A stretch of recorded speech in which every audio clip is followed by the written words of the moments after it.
I'm at York Station, waiting to board a train to the biggest seaside resort in northeast England. When the railways reached this town in 1845, the Victorian gentry flocked there in their hundreds. Welcome to a railway day out in Scarborough.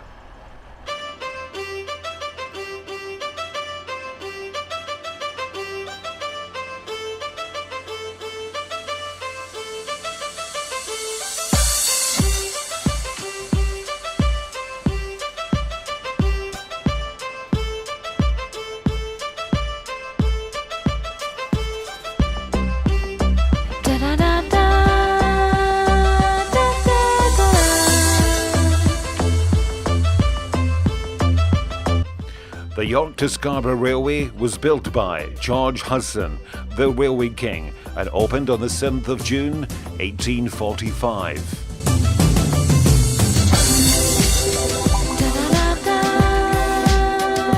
The 42-mile section of line was built in only 1 year and 3 days.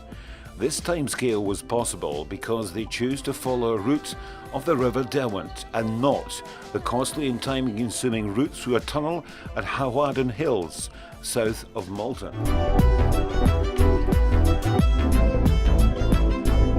As we leave York travelling over the River Ouse, this railway bridge is called Scarborough Bridge.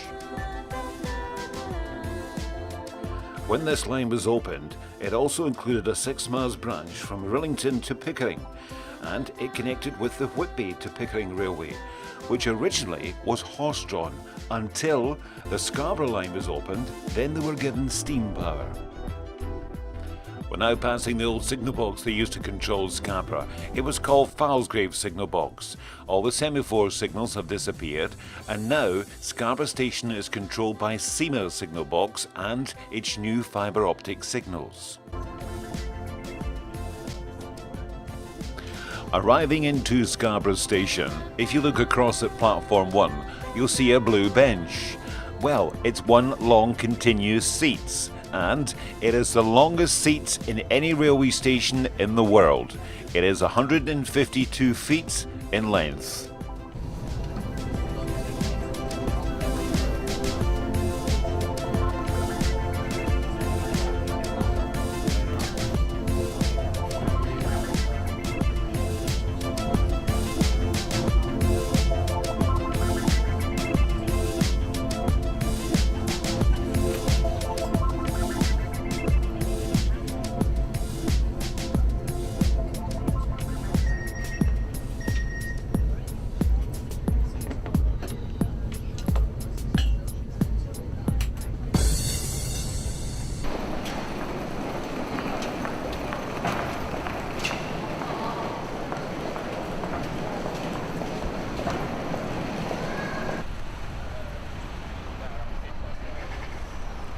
Welcome to Scarborough's railway station.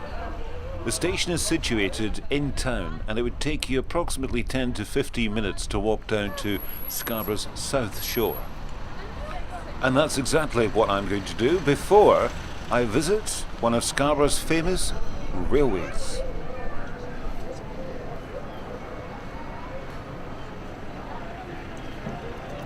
This is a lovely site of Scarborough Harbour.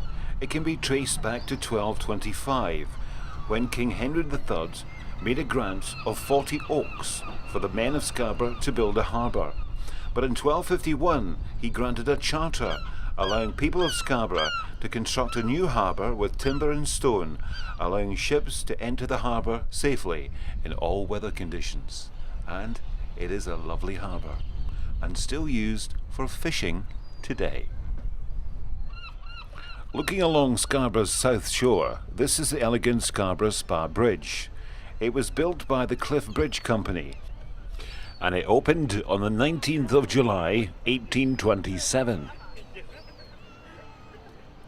It's now time to catch the bus along to Scarborough's north shore, which is the quieter end of Scarborough, and it has a railway.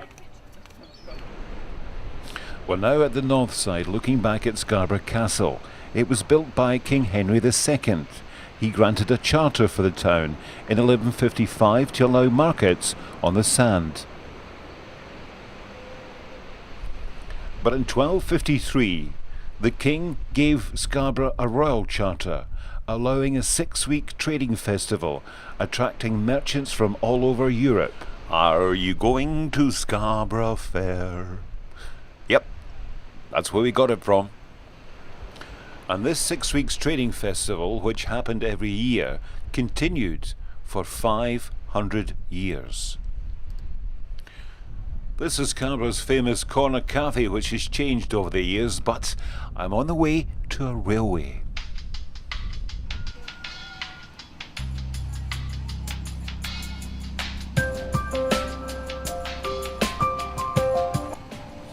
Welcome to Peasholm Park Station.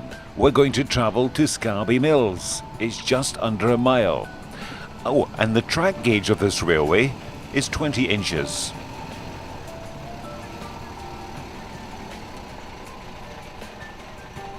Squeeze in a bit, laddie. That's it.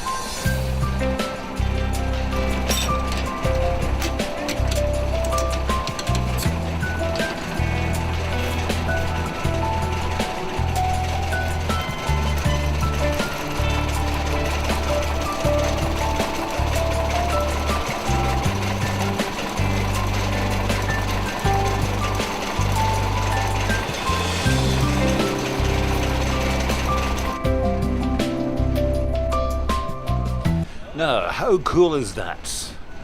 I told you we're going to have a good railway day out, and there's nothing better than a miniature railway. And the North Bay Miniature Railway was built in 1931.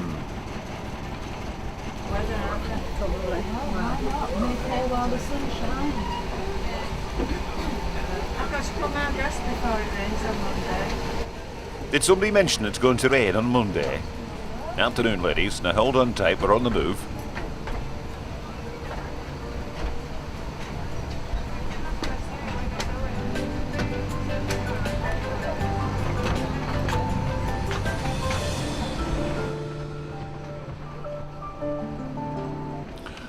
I was trying to work out when I was filming this how many times I've been on this miniature railway.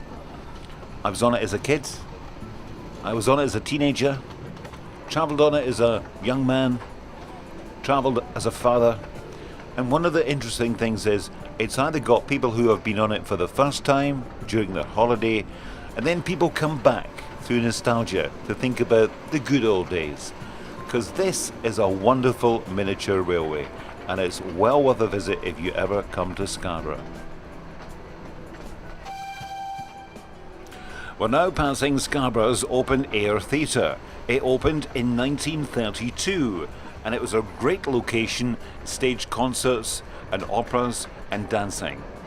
And it also staged It's a Knockout for years, but it closed back in 1986 and it was all removed. Thankfully, in July 2010 it reopened and it's looking great. Well done Scarborough Council for putting that back on the map.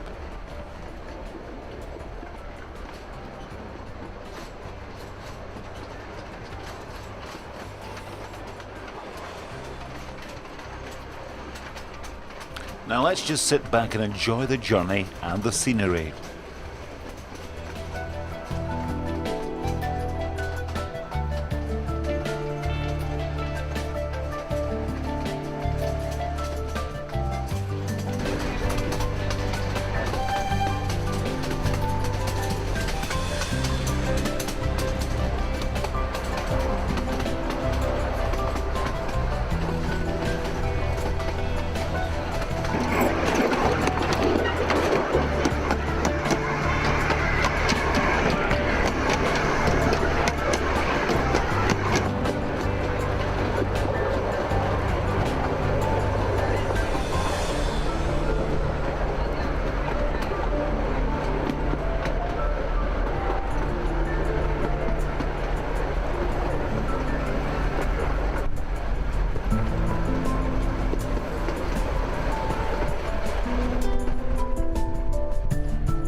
The pyramid-type roofs you see on the right-hand side is Scarborough Sea Life Centre, as we now arrive into Scalby Mills Station.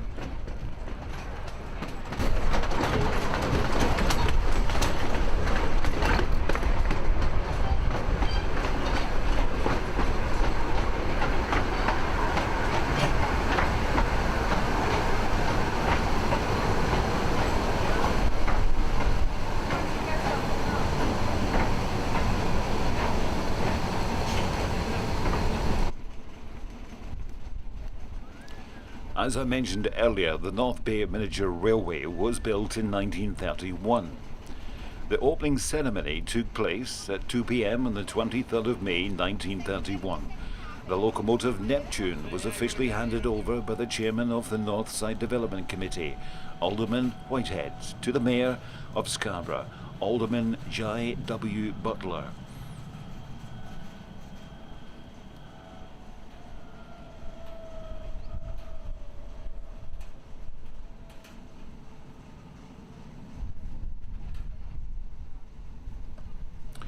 There are 4 locomotives at the railway, all steam engines in appearance, but in actual fact they're diesel driven.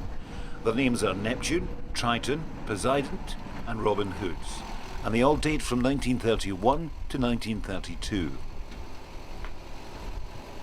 And today it's Neptune.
I remember coming here years ago with my family and someone suggesting, "That's not a bad job for Dad when he retires."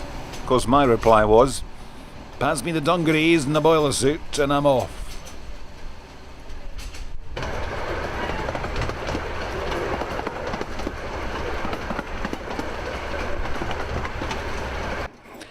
You know how I like giving you railway facts, and this fact is a sad one. Approximately 80 years ago, on the 10th of July, 1932, a young man aged only 25 called Albert Carr died on this railway. The small film we make today on Scarborough's Miniature Railway I will dedicate to you, because you'll never know about all these people who've enjoyed the journey and had a great day out on Scarborough's Miniature Railway.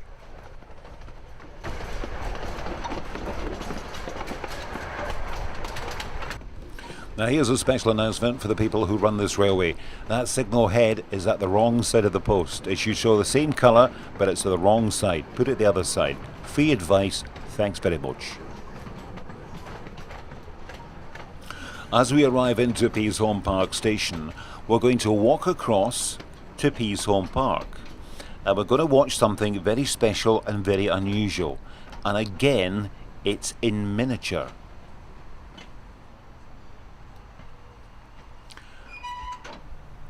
We're here in Peasholm Park, another must-see destination if you come to Scarborough. Peasholm Park opened in 1912. Peasholm Glen opened in 1924. The boat lake and tree walk on its island was set in a Japanese style, and the holiday makers love it. I mentioned earlier that Scarborough has the longest continuous railway seat in the world at Scarborough Station. But Scarborough's not finished yet. It has the smallest manned naval battle in the world.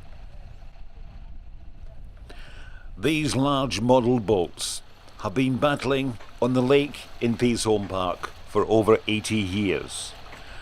They used to reenact the Battle of the Plate, but that's become sensitive. It's now called the Battle of Peasholm. During the battle they fire at each other, and aeroplanes fly down metal wires, blowing up ships. It's all to do with the small explosives they've got at the side of the ships, which are electronically controlled. And quite a few of the ships are manned. And that's why it's the smallest manned naval battle in the world.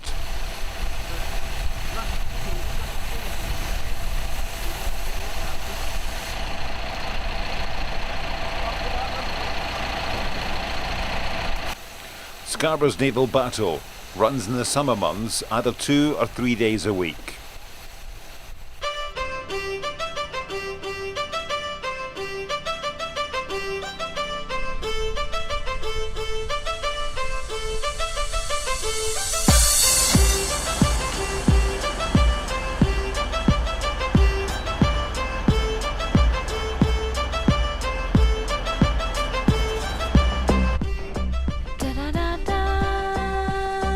I'm back in Scarborough Station, hoping you enjoyed my Scarborough Railway Day Out. It brought back so many memories. In the next film, my Railway Day Out will be to Blair Athol up the Highland Line, and we'll be visiting a working watermill that dates back to the late 1500s. Until then, take care and goodbye.